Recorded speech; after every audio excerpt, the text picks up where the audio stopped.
Okay, welcome back, everyone. This next upcoming session will be moderated by a co-creator and a representative from the Swedish Learning Hub here. He's standing next to me now, Matthias Boehning. Welcome. Thank you. You are a sustainability experts in many ways, and not least from working in your capacity as director of the World Evangelical Sustainability Center in Bonn, where you are pushing and advocating for evangelical churches around the world to take the current climate crisis seriously and to really step up and take action. And you, as World Evangelical Sustainability Center, are also one of the founding members for Faith for Earth initiative. Exactly. With UNEP. So in that sense, you're also here to represent the Faith for Earth initiative, which is, as we all know, a co-partner in the organization of People and Planet. In addition to this, you are also an appointed member of the Multi-Faith Advisory Council for the UN Interagency Task Force for Religion and Development. So you are here represented in multiple relevant capacities and roles and functions. And with these introductory words, I hand over to you and wish you great of luck in the moderation.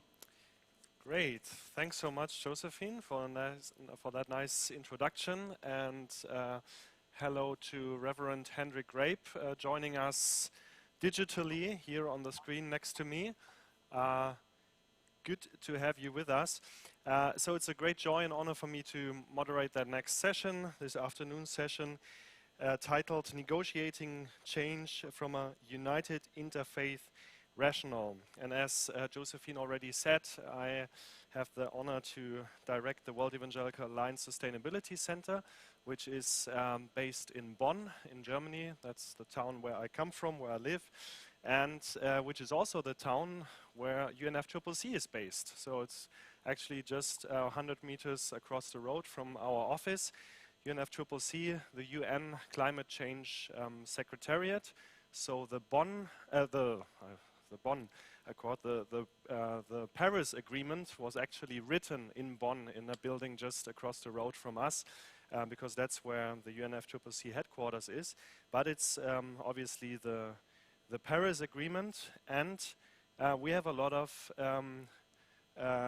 work still to do to get a good sense of urgency around that Paris Agreement. We're all aware of that. And that is part of our discussion now for this session. To get us started and to get you activated, because sometimes in the afternoon, I know that feeling, we get a little bit laid back. I want to ask a question to you. What are your spontaneous associations if you hear this term or the words faith and climate? You can just shout. I will repeat it over the microphone and also speak into this box so everyone on Zoom can listen to me. And if you're joining us on Zoom, you can also write that into the chat box, and my esteemed colleagues will make sure that we hear your associations. So what are your spontaneous associations when you hear faith and climate? Is there a word, an idea, a thought that comes to your mind? Let's go. Yes, please, just shout. Climate justice. Great association. Okay. Sorry. Values.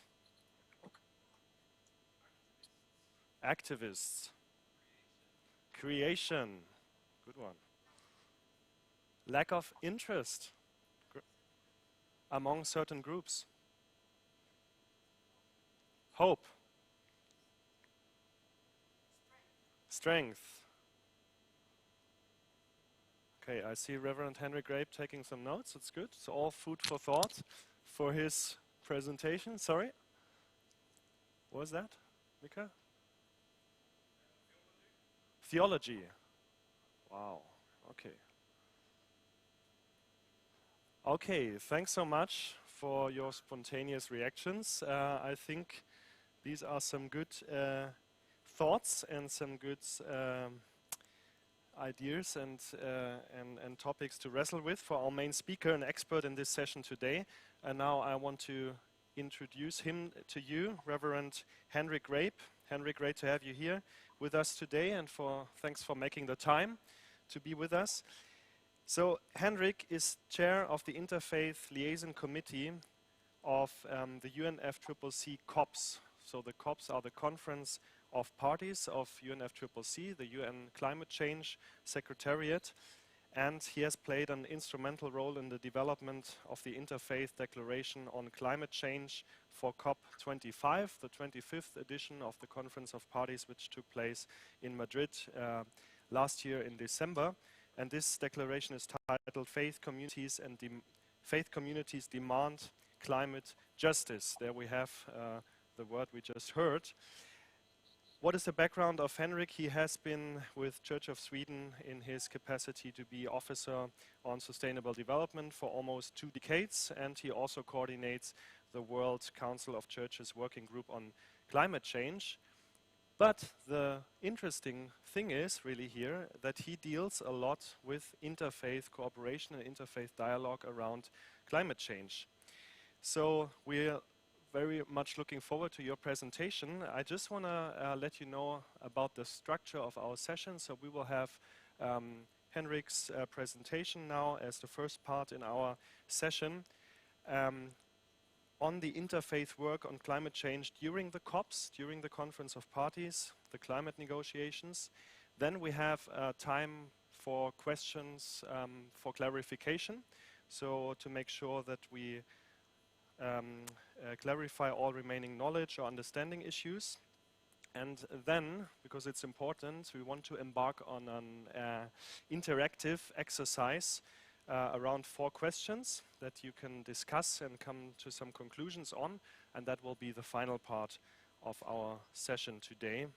And we have 1 hour, so we cannot afford to lose too much time.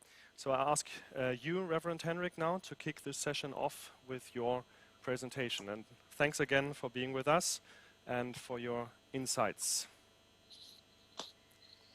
Thank you, Matthias. I'm very happy to be here, even if it's maybe the new way of being partners to sit in my home in like a quarantine. I'm very happy to hear all the words about what was coming up to your mind when we were discussing climate and faith communities. Of course, it's about climate justice. I'm a part of the World Council of Churches working on climate change, and I've been a member of that group since 2006, and I've been to almost all COPs except one since then. And I'm for these last years, I am also seconded by Church of Sweden to World Council of Churches as senior advisor on care for creation and climate justice. So, and I'm leading the group that is coming to the COP. And we have been to the COPs from World Council of Churches since it started. Since the first COP, there have been a small delegation to the COPs all the time. During the last, I would say, 15 years, more faith communities have appeared on the scene on the climate change in the COPs from UNFCCC, as Matthias told you about earlier. Faith-based organization was not recognized so much when I started in this work. Mostly when coming to the COPs and the climate convention, the first one who was interested, I would say, was the environmentalists. The environmentalists saw this as a true question for how to save the environment. I mean, it's a part of the outcome of the Rio Declaration in '92, where the convention was founded, together with other good conventions like on biodiversity and so on. But during the years, it's also become more clear, also with the with the different reports from the IPCC, the Intergovernmental Panel on Climate Change, it has been more and more obvious that it's not only about environment, it's also very much about the social parts and the social effects of climate change that we can see coming up.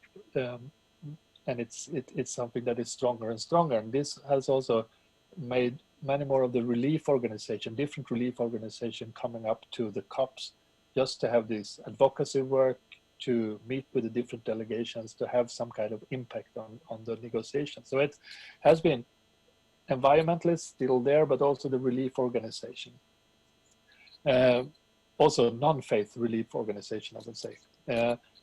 But one thing that I learned rather early in this work was that there is a special place also for value-based organization, I would say, and I include faith communities in that, is that to actually come forward in the climate issue, I think it's very important that it will be value-driven in some way.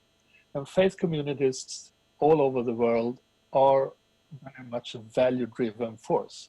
And it's also something that is action, their action from faith communities are more, not so much of a self-interest if you compare it with business, or even if you compare it with environmental organization, or maybe some relief organization as well. The voice of the faith communities is something different in these situations. And during the years, I would say that there is a greater interest from the UN institutions to listen also to the faith-based organization and to the faith communities and their voices inside the UN settings. And of course, I mean, faith communities can contribute, but it can also, sometimes it could also have some bad influences, I would say. So we have to, I think we have to seek for those kind of faith-based organizations that are actually coming to this for a positive solution, especially on the climate discussions.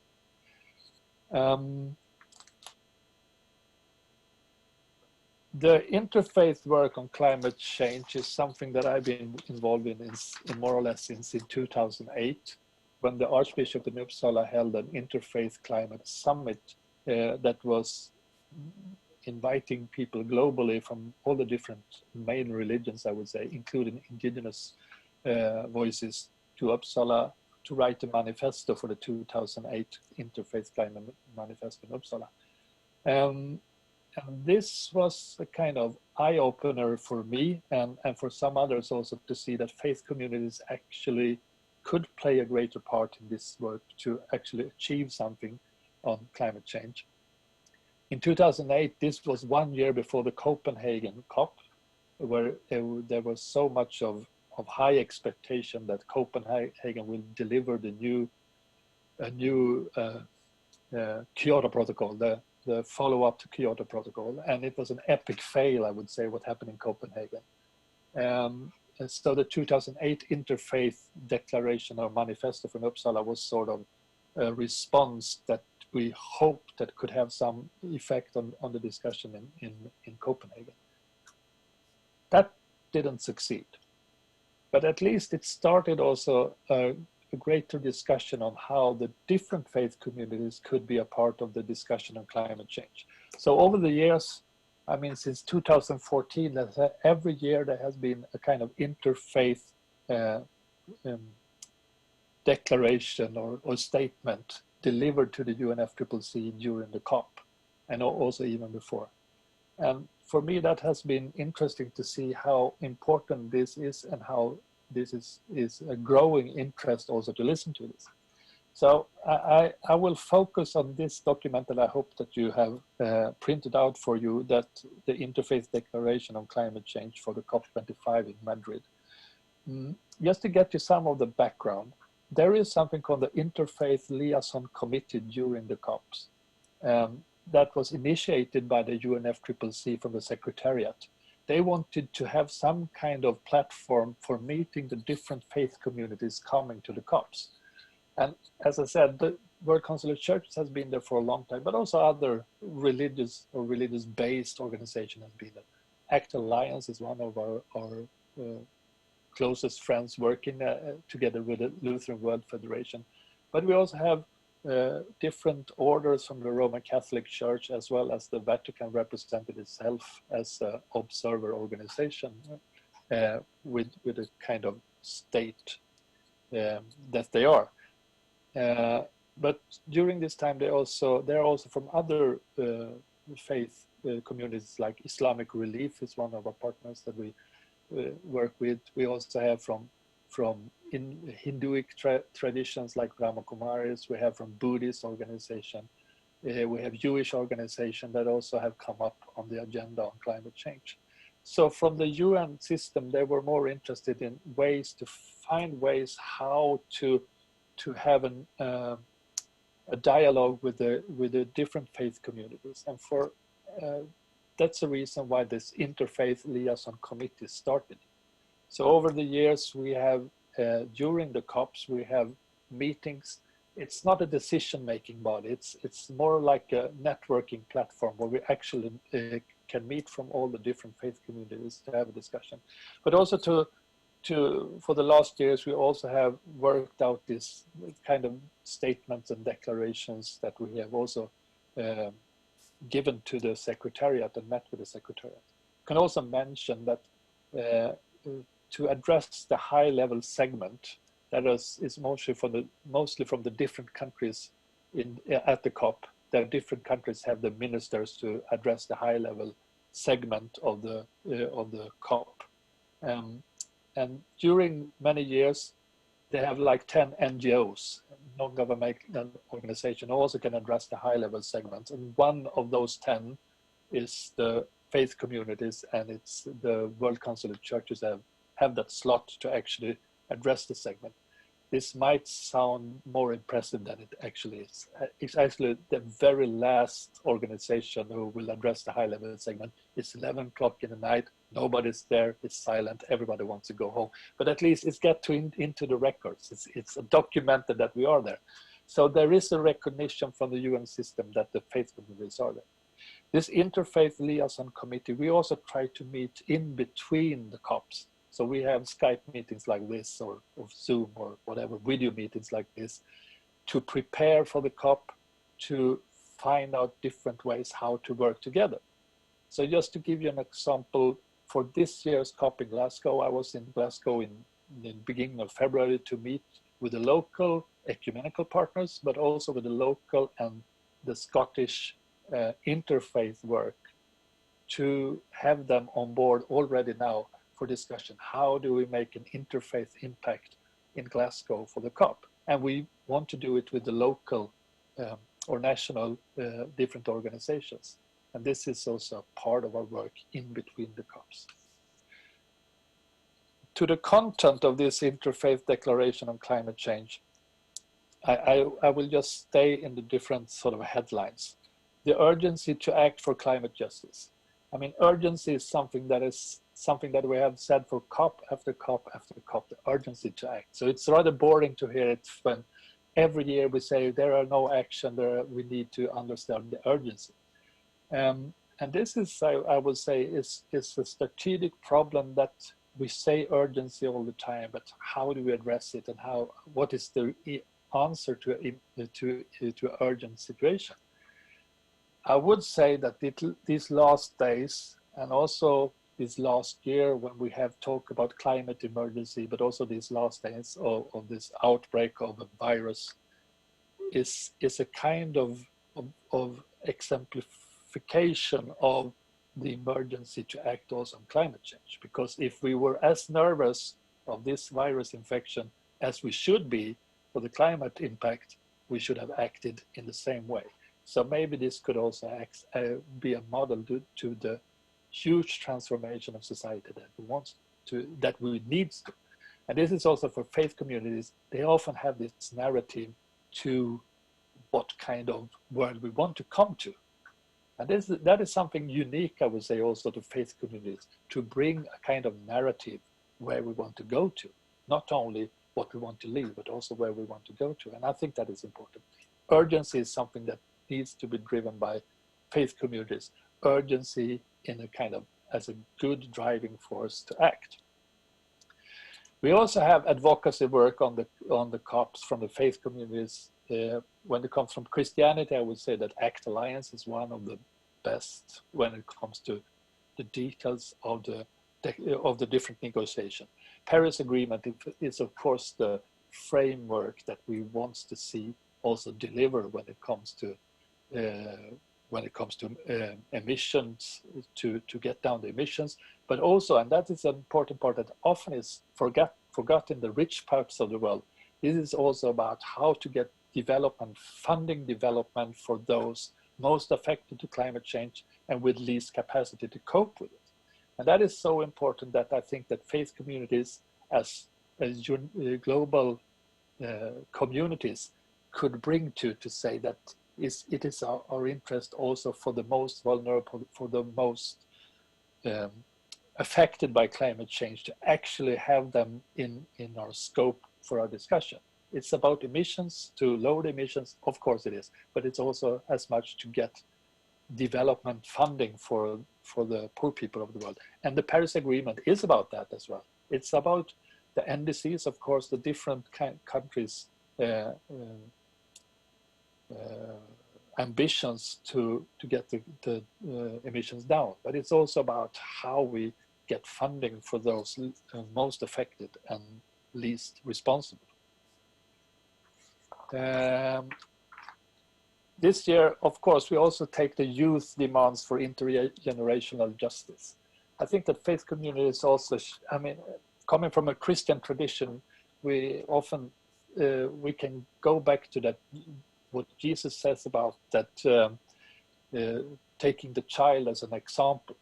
The child is the example and how to meet life, so to say.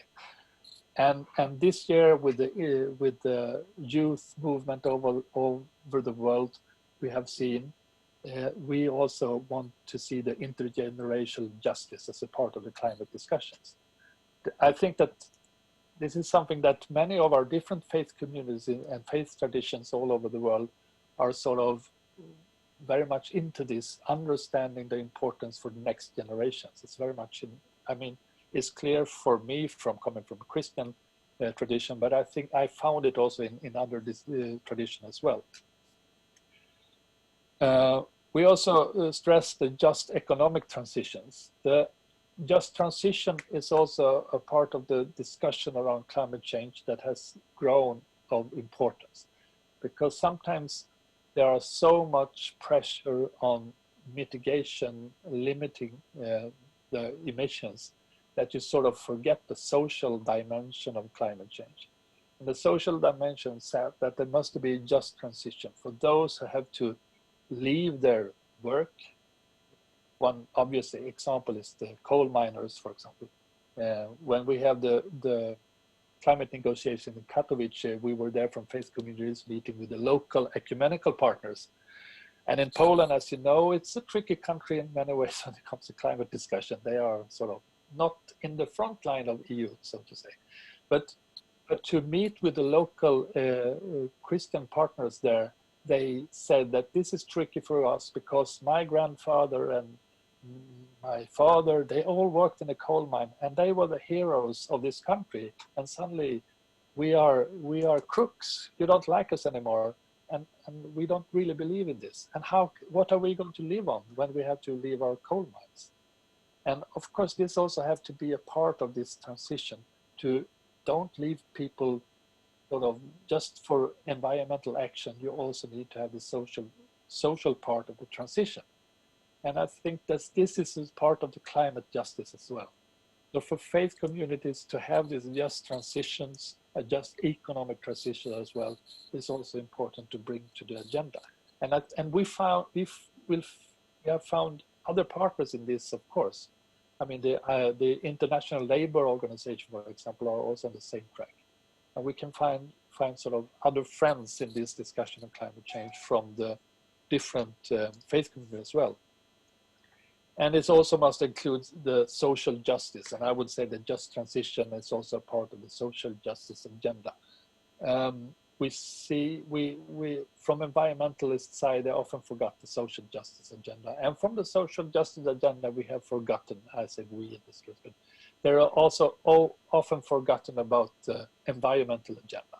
You're just looking for economic progress, but you forgot the environmental agenda. We have to keep those together. And I think that faith communities is one voice that actually could bring both of this agenda together. We have this sort of in our different tradition as well.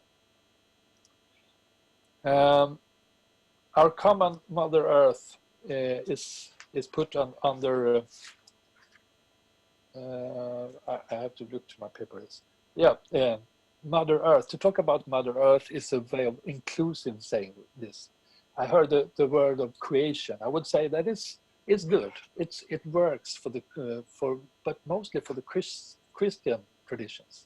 If we talk about Mother Earth, some Christians say it's not really Christian, but you can go to the Pope's encyclica and find it in one of the first paragraphs. He talks about Mother Earth also.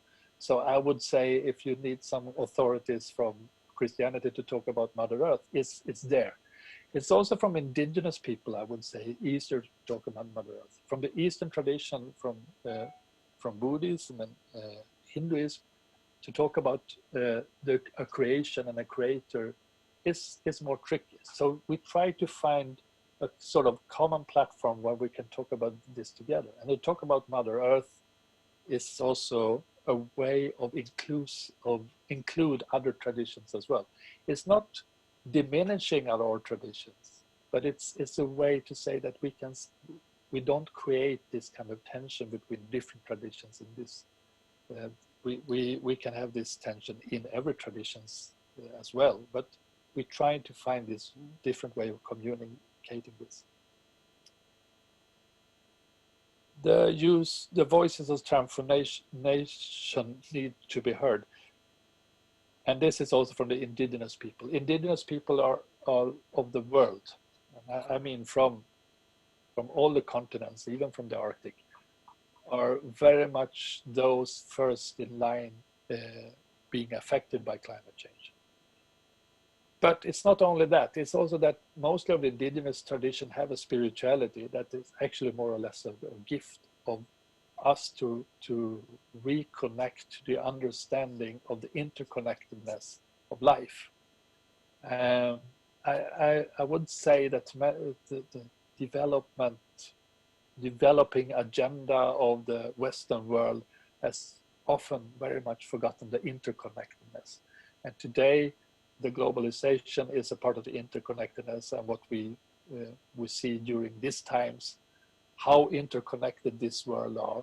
This is also a part of many of the indigenous traditions to understand the interconnectedness between human life and the environment. We are not separated. We are a part of the environment. And this is something that many of the different indigenous spirituality also has as a gift. So it's not only about them being most affected, but it's also about the sort of the worldview, the narrative of the indigenous people that is also important to lift from our side as well. And the last paragraph is no time to wait, we have hope. As I read it out loud, we have no time to wait. As faith communities, we seek to offer a positive and empowering voice of hope over fear, of compassion over indifference, and urgent and fair action as a moral obligation. We encourage personal and political responsibility, immediate and just climate action, sufficient climate finance, and a positive transformation of societal structure, as well as a change in mindset. We have faith and hope that as humanity, we can come together to address the severe climate crisis and open windows to make a better future. It sounds like a sermon from a pastor, and to some extent it is. But even big words is sometimes needed to have a discussion over this. So just to wrap it up, I would say that the work on climate change from the faith communities, and I mean all faith communities, is not easy. It is something that we have to sort of take step by step to understand how far we can go. We face different kind of sort of tensions also in this as well. But I think that is something that we have to address, that we have to have this discussion in the faith communities, how to get it further. But I also found that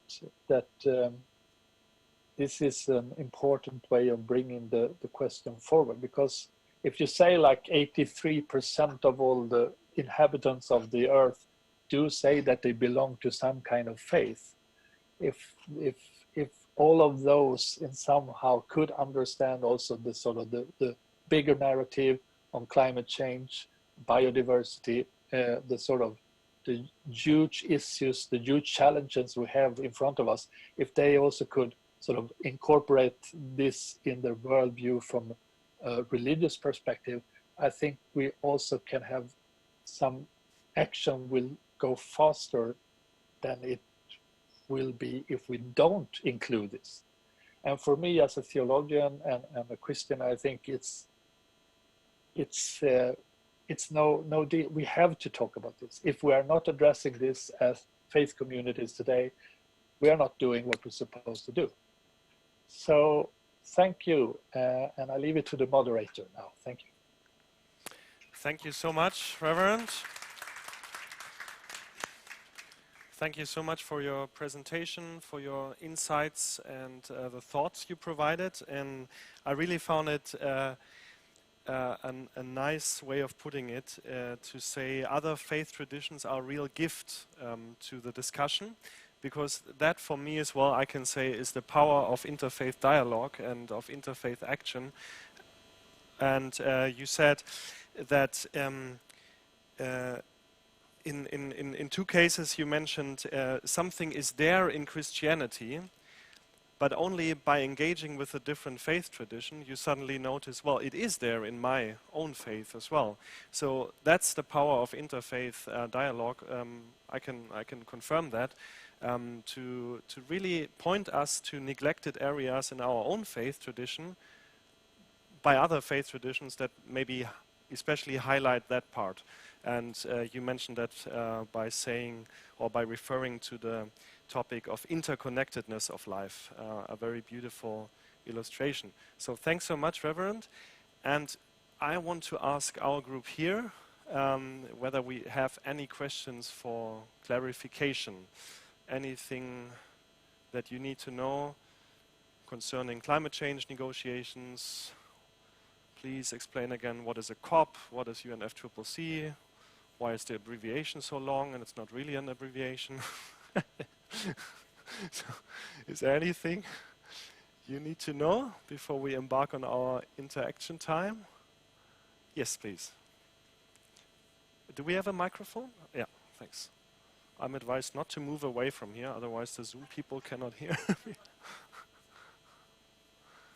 Thanks so much. Hello, Henrik. I'm happy to see you. Margaret speaking.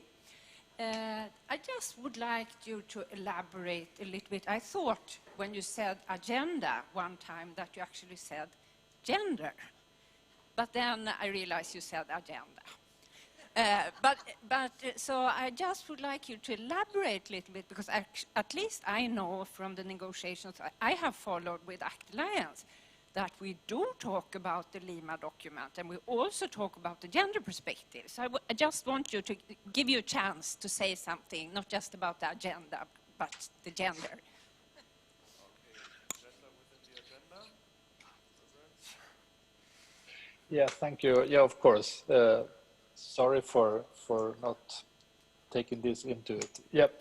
Of course, the gender agenda is very important in this, but we have some backlash on the gender agenda, I would say, during the last years. Every time they are trying to put gender into the negotiation text, there are some countries who sort of block this. I would say it's Saudi Arabia, Russia, but some other sort of covers of this. But the reason why gender is important in this, that if you say that indigenous people are affected by this and vulnerable people, it's also a gender aspect in this, because of many of the climate the effects of climate change is often sort of, it's getting to women first, and especially children, young girls who don't have the possibility to go to school because they have to fetch the water, and the water wells is farther away, and they are the one who have to do this work. So when you have water scarcity, it has an effect that takes the girls out of the school. So of course there are social implications on, and there is a gender agenda often forgotten in this. So of course this is also a part of our faith communities to bring the gender agenda also in the discussions. So thank you for reminding me. Yeah, thank you for that important addition. There's a question in the back. This one first? Okay, from you. Please wait for the microphone. Where do we have it? Okay.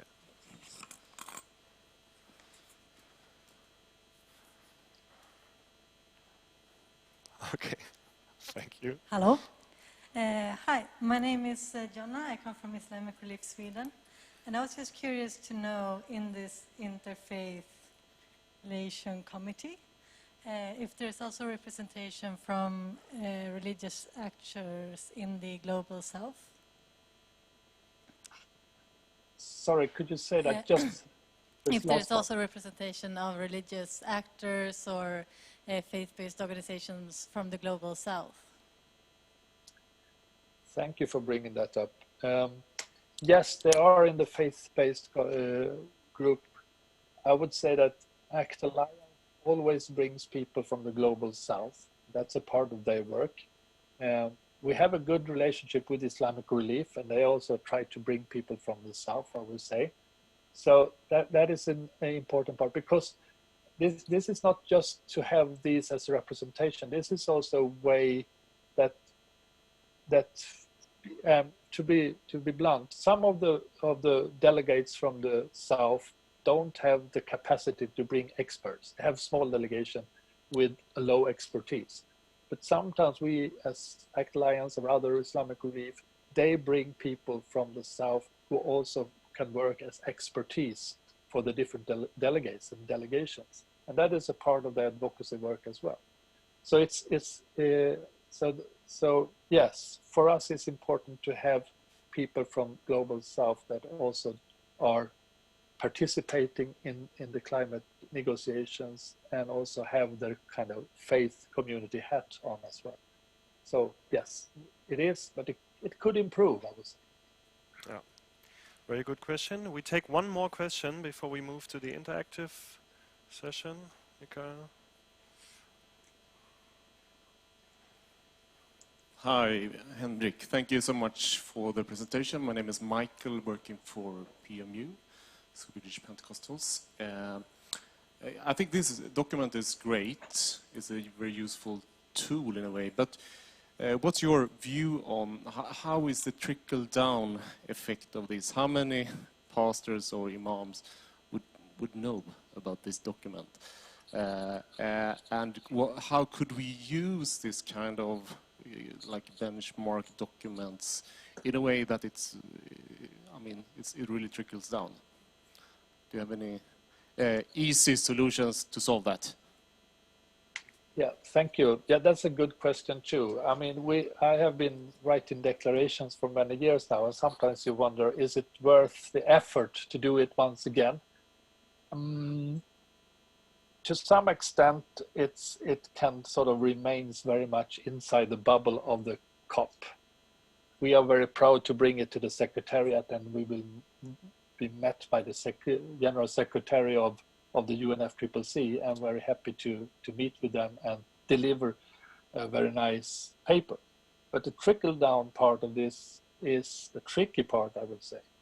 But at the same time, I also have some kind of confidence that sometimes documents like these are sort of coming to some place that you didn't assume it will end up in. Just to give you an example, the Interfaith Climate Summit in Uppsala 2008 that I told about, the manifesto that we wrote, nobody really cared about it, but we wrote it. Some years later, I was in New York for for the General Assembly and the Climate Summit, I met with a person from Amman in Jordania. And he said, where are you from? I said, I'm from Uppsala, Sweden. I said, okay, Uppsala. We have that Uppsala Interfaith Climate Manifesto that we work in our Muslim council in Jordania. And we use this as a way of working on interfaith and climate change. And I said, wow, I didn't know about that. So sometimes you don't know where it ends up.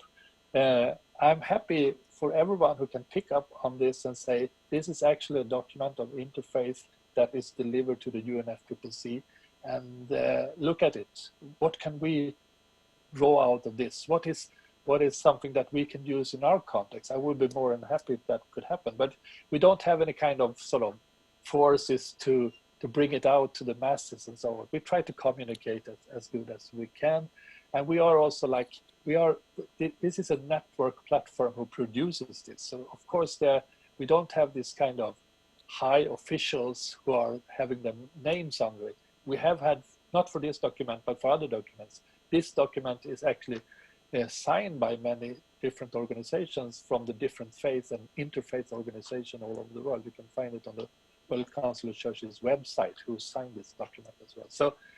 So yeah, there is always a problem in how does this kind of global statements, how do they work out?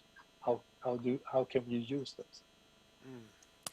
Thank you. So here's one of the benefits of being Catholic. If you have a very hierarchical organization and the Pope says read it, then everybody reads it. So that's a little bit different on Protestant side. So these are some of the challenges you wrestle with. I notice I've skipped you. You want to? Yeah, okay, but then we need the mic. Sorry, so final question, and then we move on to the interactive exercise. Hello, Henrik. I'm Eva Maria from Church of Sweden Youth. I would like you to elaborate a little bit on the intergenerational, how do we pronounce this word? Intergenerational aspect. What does it mean for young people? What does it mean for older people? And why is it so important that it's one of two core messages from the ACT Alliance and the World Council of Churches, I also presume. Thank you. Yeah, thank you for bringing that up. I think that the intergenerational aspect is often forgotten part of the climate justice concept. That climate justice is about not only that we have to do things now because the great impact that the climate change has on vulnerable people, but it's also about that this is a long-term issue. And of course, the intergenerational aspect must be there. I think that is hard, especially in the times where we look at things from very much on a day-to-day basis. Development is very much, or improvement is very much measured on 3 to 4 months. That's improvement. But to have this intergenerational aspect is something that we lost, I would say, in the industrial concept or in the capitalistic way of looking at markets and so on. And the intergenerational perspective is also coming back to the indigenous. It's often very much a part of the indigenous perspective as well, to have this intergenerational justice. And I would say many people of 3 or 4 generations back in Sweden have this intergenerational aspect on how they treated the earth. They looked for, not for what can I get out of this is also for my grandchildren to have. And we need to have that intergenerational aspect and the intergenerational justice back. I was very sort of interested to see what happened last year and during last year when we have this Extinction Rebellion and the Greta Thunberg movement at the same time, especially saw it in Great Britain. Who were out on the streets? It was actually the very young people, and it was the old ones. It was those in the 70s who was out on the streets and was arrested and convicted for for different things, for protesting. And I think that is also one thing that I think is important in this, on talking about climate change, because you don't need so much of clear view to being in the teens to understand we are in a really troublesome situation. And if you're 70 years old, you have sort of lived your life, and you can see in the rearview mirror what is important and not, and you can see where we're heading. But those in the sort of the active ages, we are trying to put our hands. We don't want to see this because we're very comfortable where we are, and we don't want to change. So that's why also intergenerational justice is a way to wake up this generation who is in power, I would say. And I think it's the young generation and the old one who is important and pivotal to actually to act on these issues. Wow, powerful insight. Thank you so much, Henrik. Young and old being in this together and being probably the most active ones. We want to move on now to our interactive exercise, and we have some questions for you. And I would ask you here in Hannesand to group around 4 tables. So maybe we can move together so we form 4 tables. And basically, at each table, you deal with a whole set of questions. So we don't divide the questions or distribute them onto the tables, but you deal with a whole set of 4 questions. And we have a 5th group, which is actually online. And I would say all participants on Zoom gather together with Henrik and have the special benefit of having him in their group for the discussion of the questions, so we don't break up in twos. Okay, so the whole group together, I'd say, online, together with Reverend Henrik Grape, and then we have 4 groups here. And can we show the questions? Because then I can read them out to you for the remainder of the session, and we take 20 minutes for that. It will be the 4 questions. How can faith communities, or also how need faith communities, push the urgency to act on climate change? So here we have the urgency aspect again.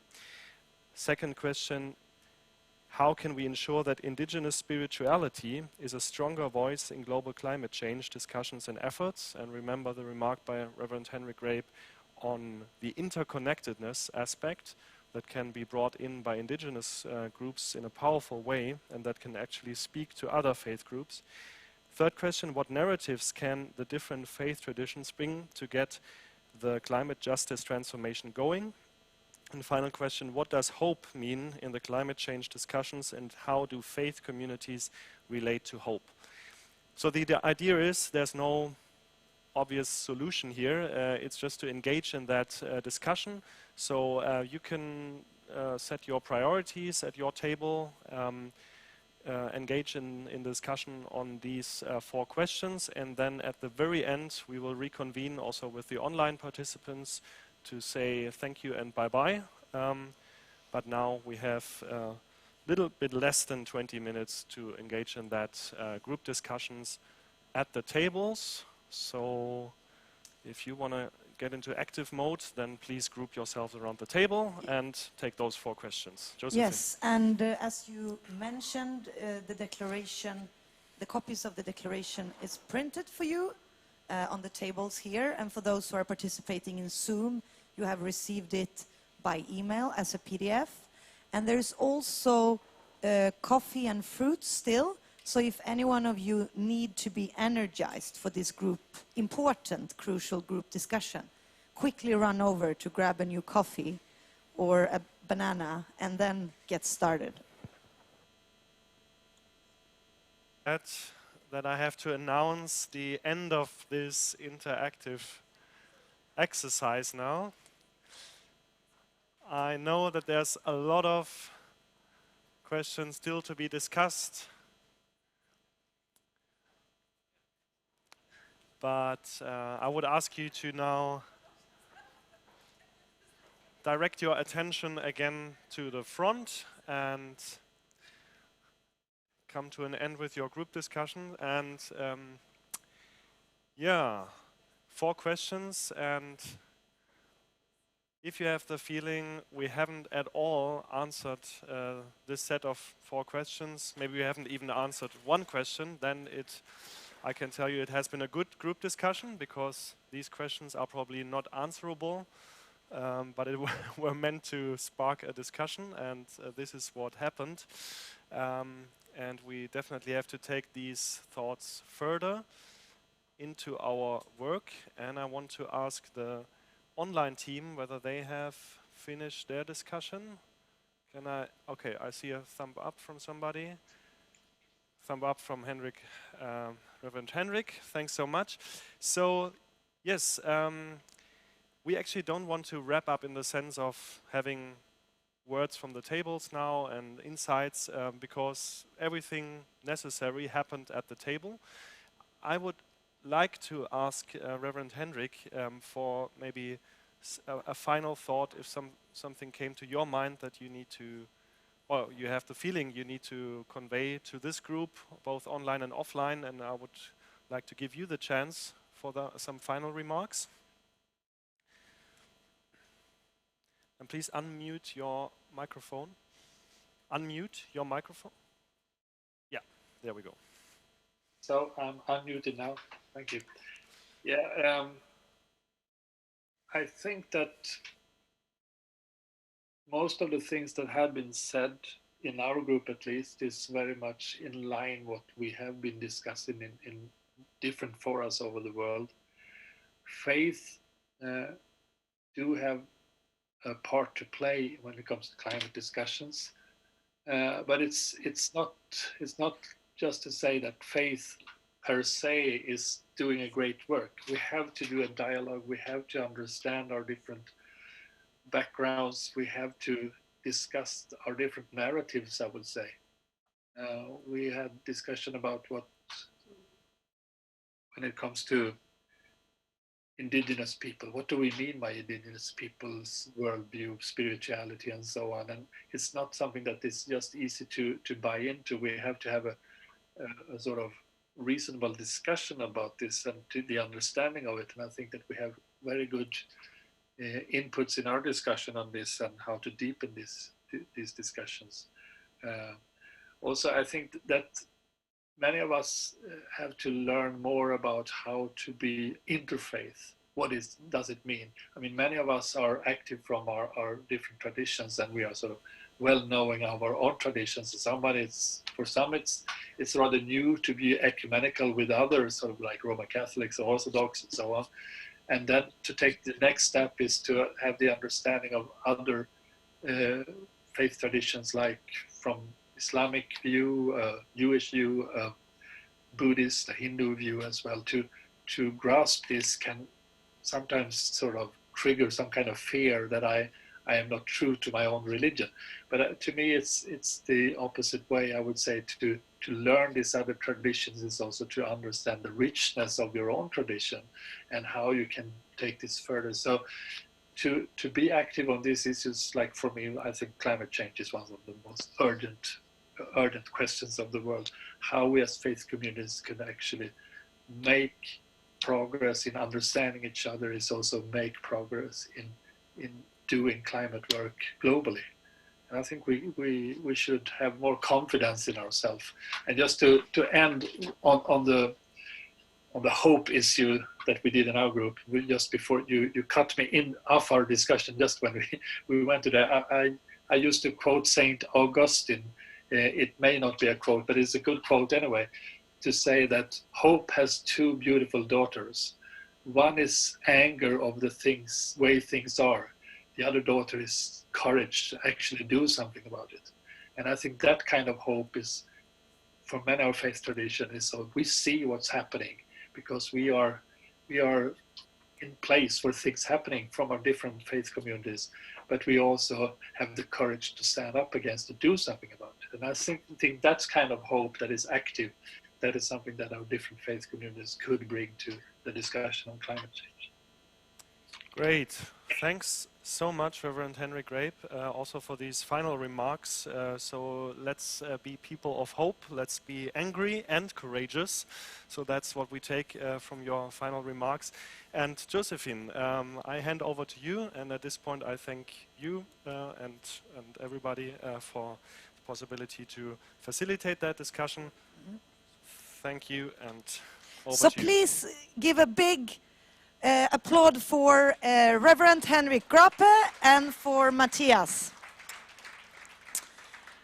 So we still have our friends on Zoom, and we will now appoint 3 rapporteurs from our Swedish learning hubs.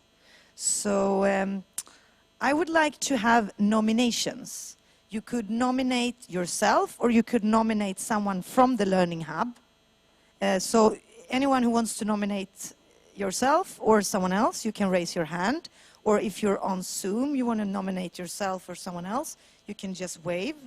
And if we get more than 3, we can always, find a randomized way of selecting. But it's not a problem if we get more. So let's see. The function of rapporteur is that when we start up our global session tomorrow morning, we will have rapporteurs from all our 6 countries.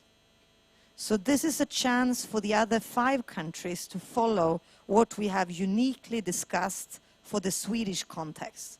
So it will mainly be to give reports from these 2, or I could say 3 sessions we have had. Mapping, sketching the nexus by illustrating it on your paper, the session around advocacy tactic, and this session around the interfaith, rationale, and advocacy within the UN context. So giving, sharing brief learnings, insights, results from our sessions here in the Swedish Learning Hub.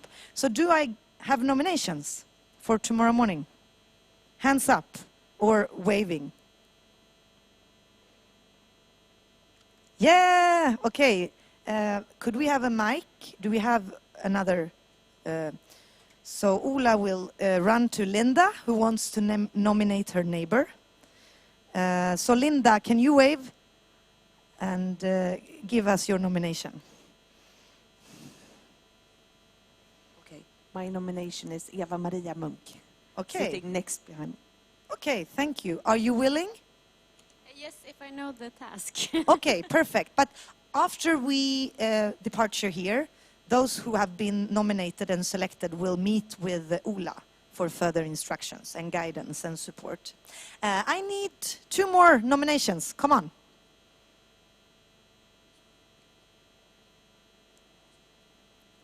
Perhaps we gave you, too little coffee this afternoon. Actually, I'll just say 2 words about the actual task. It's to bring up 2 or 3 concise points. So we have a maximum limit of 5 minutes per hub. So that's okay. We have 2 more nominations. Any accepting? Okay. Okay. Should I say that I accept? Yeah. My name is Jonna from Islamic Relief. Okay. So Jonna from Islamic Relief and Eva Maria from ACT Church of Sweden Youth, and the third, no, not positive. More nominations? Or maybe we could get one of you from, what about David? Are you willing?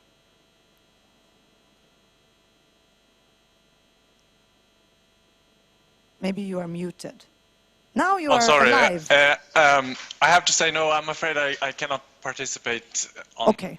tomorrow morning. So Do we have anyone from Zoom who wants to be a reporter?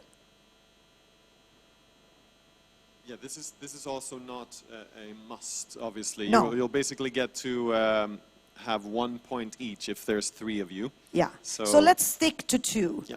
So we have Jonna and Eva Maria. So thank you for nominations and willingness to serve. Before we leave our friends on Zoom, we'll do a very, very quick checkout from today. And that is for all of you to think about one word or concept that summarizes your impressions and feelings from today. So, and this will also be a checkout for our friends on Zoom. So I would like to ask all of you to unmute yourself so you're ready to share. And I'll give you 1 minute to close your eyes and envision that very exact concept or word that can summarize your takeaways from today. Okay?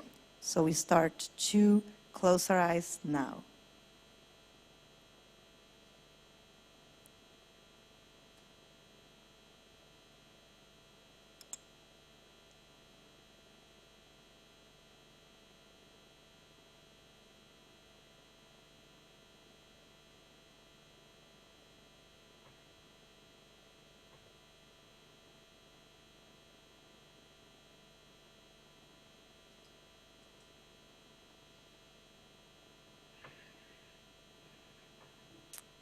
Okay, time's up. And we start with our Zoom participants. So each of you get to share your concept or word. Okay? Let us call them out, perhaps. So, Isabel? Hi, everybody. Okay, well, what I got is that we are all united. Can you hear me? Yes, united human community. Thank you. And I challenge every one of us to stick to one word. Yeah, but not thank a you, sentence. Isabel. So, Elise? Me?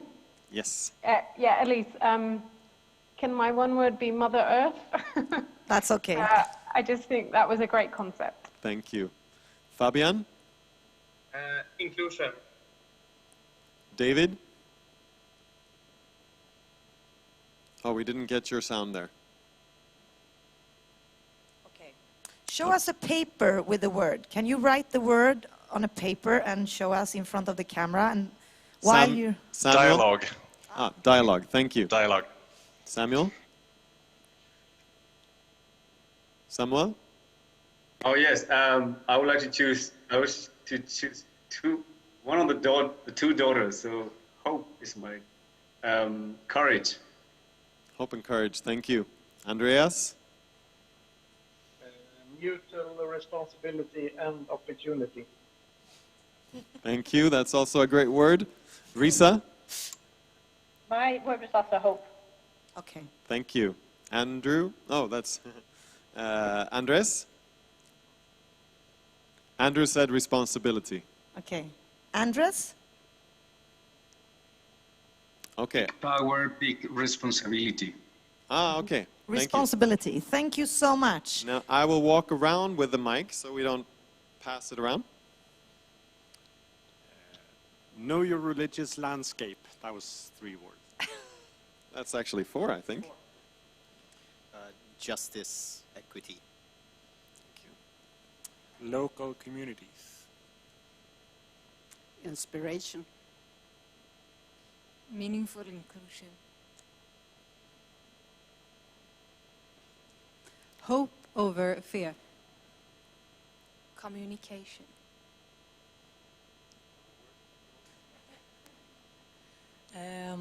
Urgency. Listen to the children. Holistic. Hopeful. Grounded. Spirituality matters. Richness. Action. Speed.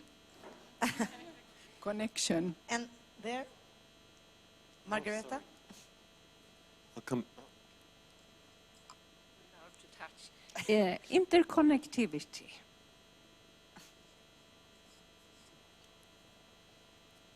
Diversity. Hope.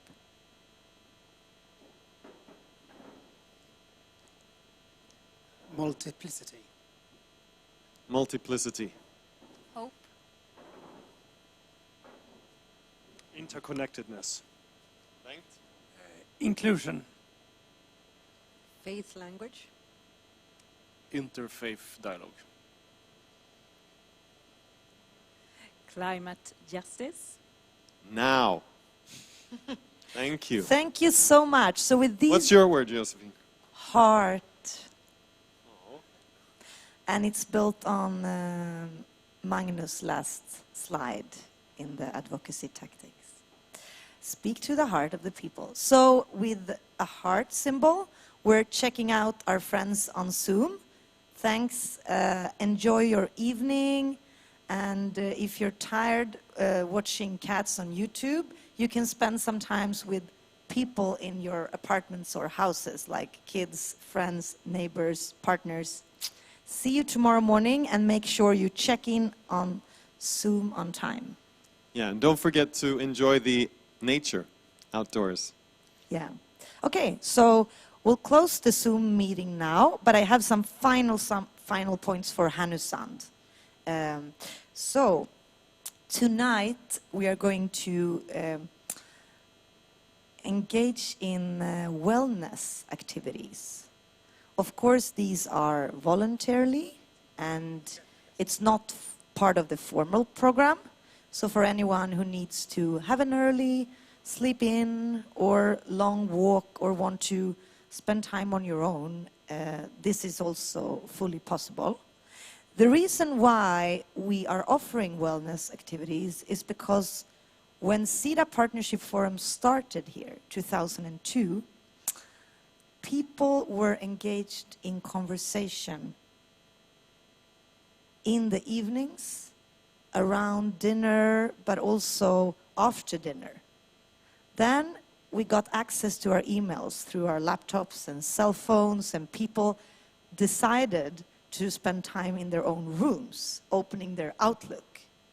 So we started discussing this within our SIDA team, and we said, how can we possibly fight against efficiency norms around answering to emails in Outlook? It's to offer more attractive options. That's how we came to develop the concept of wellness activities. So tonight we have three different options. An Austrian sauna tradition, Aufguss, which can be combined with a dip in the ocean. But that's not compulsory if you go for Aufguss. The second option is yoga, and the third option is a nature walk outdoor. And there are sign-up sheets for all these three activities at reception. Andrew and Tora will be there, and Josephine as well, to answer to your questions and help you to sign up. And of course, it's voluntarily, so don't feel pushed or pressed. So before you leave today, it's your last chance to sign up. And then all these three activities will start from the place where we have breakfast. So from there you will be guided further.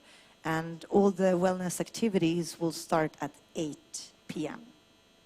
Just one short note on the yoga will be a self-guided invitation.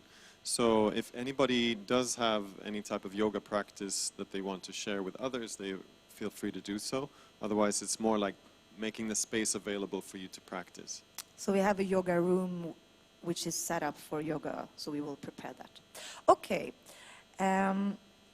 Today, when you exit the library, the public library is closed, so you should not walk down, but you should exit on this floor 4 in that direction.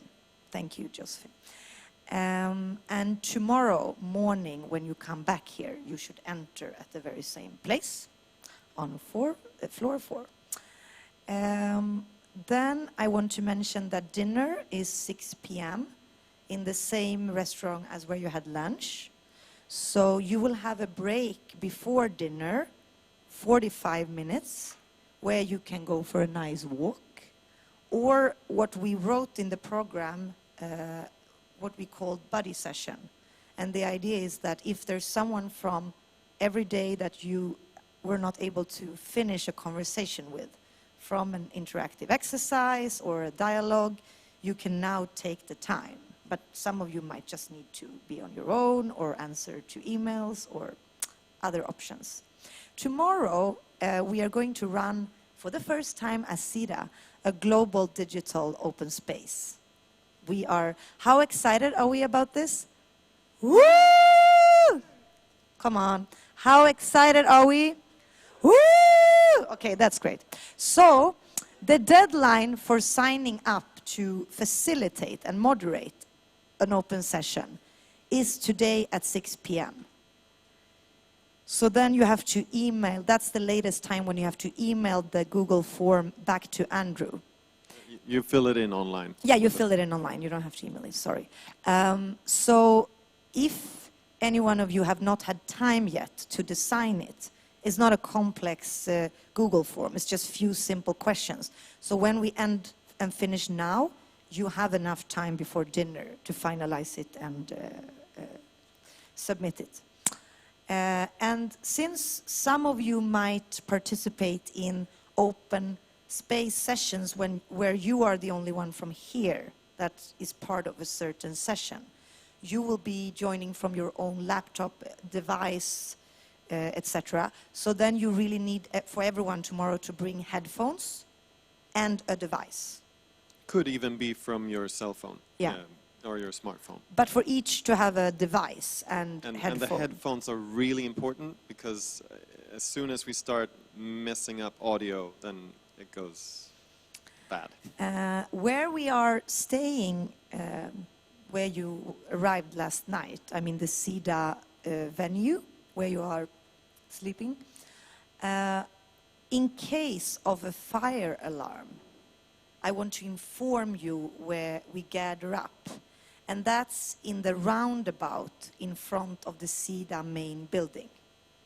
So there is Lönnebo where you are staying, and then there is the SIDA main building.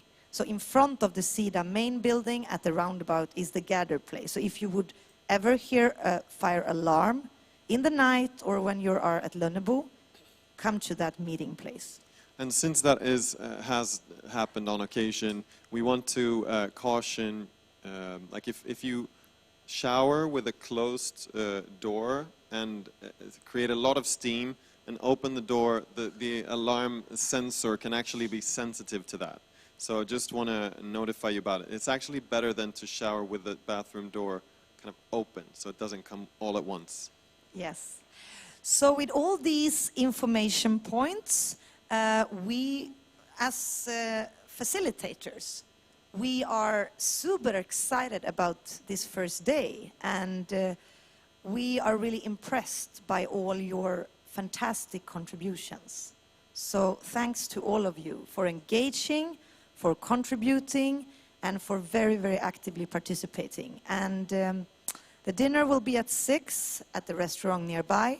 The wellness activities will start at 8 at the SIDA Lönnebo facility. And tomorrow we start at 8 sharp here. So make sure you're here at 8 in the morning. Okay, thanks to everyone. Thank you so much.